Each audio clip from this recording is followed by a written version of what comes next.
It means that the stay that the D.C. Circuit had put into effect, because they said that the building of the ballroom required Congress's authorization and it was illegal. So that stay will now not go into effect because the Chief Justice has put an administrative stay on that. So that means that he can keep going until the Supreme Court issues its full ruling. It takes 5 justices to issue a stay. So that will be coming up. And I anticipate that the Chief Justice wouldn't have issued this if he didn't think that they were going to let the ballroom go ahead. I mean, there have been 2 times I can think of in big cases where they've stopped President Trump. So this shouldn't be a surprise, really. There is a hole in the ground, as somebody said. I mean, they got to do something at this point. Right. But what do they have to do? Do they have the National Historical Society or the Preservation have some input into what this is going to look like, or is it just going to be what President Trump wants? And as one of the judges said on the D.C. Circuit, the president doesn't own the White House. The president is an occupant of the White House. It's the people's house, isn't it? It is the people's house, though you'd never know it. So, what they're also saying is they've done this where they're saying it's a national security issue now, which I don't know. We haven't had that problem for years. And is he going to be going from wherever he is in the White House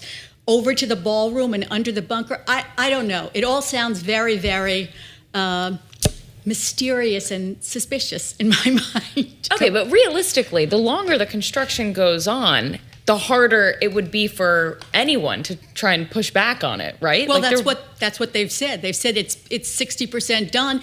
They're working 20 hours a day. They have hundreds and hundreds of people working, and that's why they're doing it. But this is the modus operandi of President Trump. He does things, and then when the courts can't catch up to what he's doing because he just barrels ahead. Yeah. I mean, the East Wing came down. It was like down. All of a sudden it was down.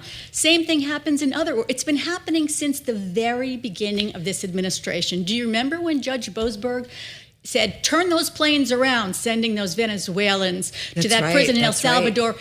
And we didn't do it, and now they're in El Salvador. Who's going to bring them back? And that's been happening over and over and over again. A judge in Minnesota said there were like 100 orders that the Justice Department hasn't obeyed in the last few years in immigration cases. So it's nothing new. What's the legal power, if you will, of anybody who still wants to prevent this from ultimately happening?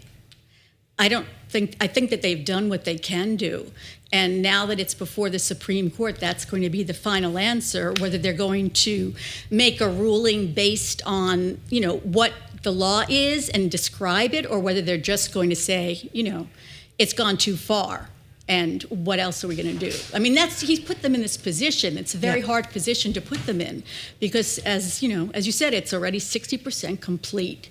And they've been allowed to the D.C. Circuit allowed them to keep working while this was playing out. The federal judge said, you can't do this. You can't do any more stop construction. But the D.C. Circuit said, while this plays out, go ahead. So.